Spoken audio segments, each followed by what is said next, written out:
Hi, everyone. Welcome to Voices of Vibrant Faith. This is a time where we gather with people in the Vibrant Faith community to learn a little bit more about them. And I'm Charity Starchenko. I'm the marketing manager at Vibrant Faith. And today we're chatting with Nancy Going, who is the Director of Research and Resource Development here. Nancy, thanks for joining us today. And I'm really excited to get a time to talk to you about what it is you do at Vibrant Faith and how you feel called to that. Awesome. Thanks, Charity. Yeah, I'm wondering if you can tell us a little bit about how you came to Vibrant Faith. Yeah.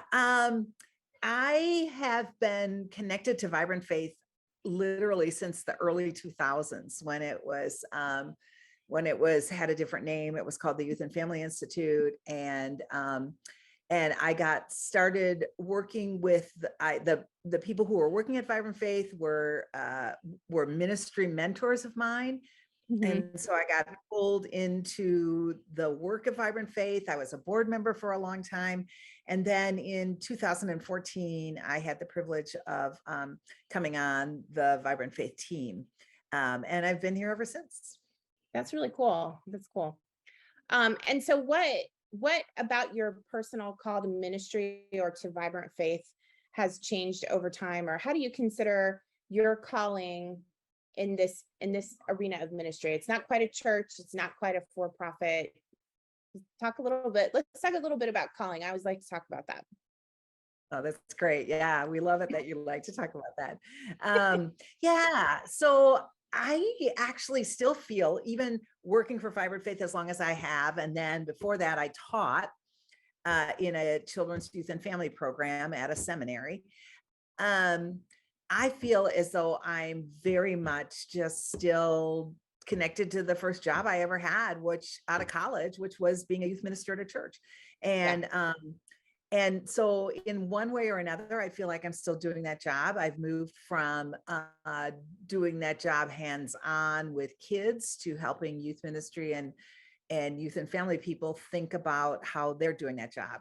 And then in probably the last 10 years, our focus has really been on helping churches approach families differently, knowing that families matter most for the formation of faith, and churches have to support them instead of trying to do it for them. Yeah. Yeah. I really identify with what you're saying about you're still you're still serving pastors and the ways in which they serve their congregations. And I know moving to Vibrant Faith from church, I have a lot of that same identification where I may not be directly supporting people at a church, but I am actually church adjacent and still involved in that. And it's good to be able to wake up in the morning and be like, I'm still doing that thing, even though it's a little bit of a different scene at this point. But Yeah. yeah, I Well, like we that. love that about you, Charity. We love that because you get it. And no, I'm serious. You get it and you get the ministry and the Mhm. shape of the ministry. And that's been really helpful for us. Yeah, It has. good. Yeah, I didn't mean to like careen us into No, it's that. good. Like, people I need to think know it just too. points to the fact that we're all kind of connected in the same core Yeah. calling as we support the church as they go through this great change that's come about.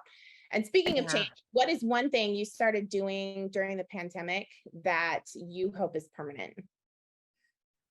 Oh gosh. Well, this is just a little personal thing, but we started having, and other people have reported this too. We started having campfires Mhm. in our backyard on a really regular basis, and uh, there's just something about being out around a fire that is just very um, uh, quieting and life-giving, and it's like everything comes into perspective. And yeah, so I just really hope that that's something we always continue to do. We've done a couple already this summer, and yeah, I hope we just make a point of Yeah. that. And somehow you talk to people differently. Yeah.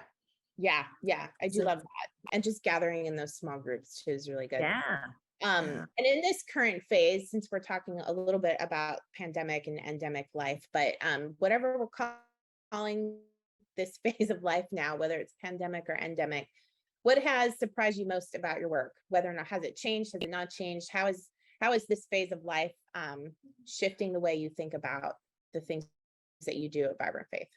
Yeah, that's a great question. We're very well aware that ministry leaders are under more pressure than ever before. It's a different kind of pressure, because we really believe that family patterns changed in the pandemic. Yeah. And I also believe that families bore the brunt uh, of change, both with what was happening in the schools and do I send my kids? Do I not send my kids? Are they in school? Are they not in school? Hmm. And the pressure and the stress of that, and trying to wrap their brains around literally what God was doing Yeah. with all that, and having different kind of time with their children. I think is really the work of the Holy Spirit. Somehow we haven't really figured out exactly how that is teasing itself out, but I think many ministry leaders were, from what I hear, very surprised at Mm. how different things have become for families. And even though lots of people have come back to churches and there's a lot of let's just get back to normal, Yeah. I don't think there will be the same kind of normal for Yeah. families. Yeah. I And definitely feel that. Yeah. and I just think we need to acknowledge that and figure out how to come alongside families in new ways, which we should have probably been doing for a long time and Yeah. could have been doing. And God is giving us this new opportunity. Yeah. Yeah. I think the pandemic was not what I would call a very positive experience, but I think that out of it came a lot of really great things, and how I think as a church as a whole put aside a lot of things we used to do that we now consider a little bit not unnecessary, but there are other things that have risen to Right. important. and Right. and it's become a more not a singular focus, but we've become more focused minded on growing in the way of Jesus and growing our families and growing our faith than perhaps we were before. So yeah, And I that's think encouraged to do that, and mhm. people realize, oh, I can do this. Like, I Yeah, haven't been to church in ages, and we've been talking about our faith at home in ways that we hadn't before. What's that about? yeah, Why can't we just keep doing that? yeah, definitely, definitely. So as you go through your week, and I know that you work with a lot of churches and coaching cohorts, and but what is it that about some of the cohorts and the pastors or ministry leaders you work with that inspire you the most? I would say there are two things. One is I'm amazed at the heart for ministry, the dedication to the faith of youth and children that the ministry leaders we work with and the ministry leaders that I have touch with around the country exhibit.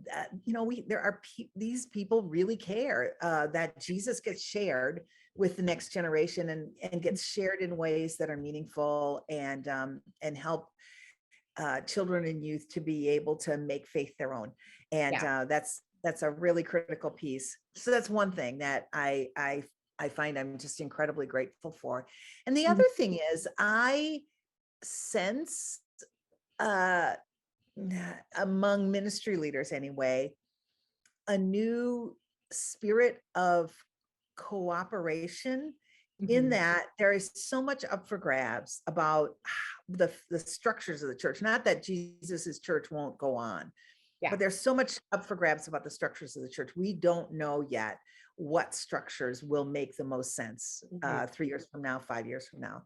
Mhm. And I sense there's a lot more openness to collaboration and openness to I need to be connected to other ministry leaders, in contrast to a lot of the competition that has Yeah. existed among churches or between churches locally for a long time. And so I think that's again another gift of the Spirit moving among us. Yes, definitely. I really like seeing that uh, play out even in master classes in different ways that I see people interacting throughout the course of my day. Yeah, Um, yeah.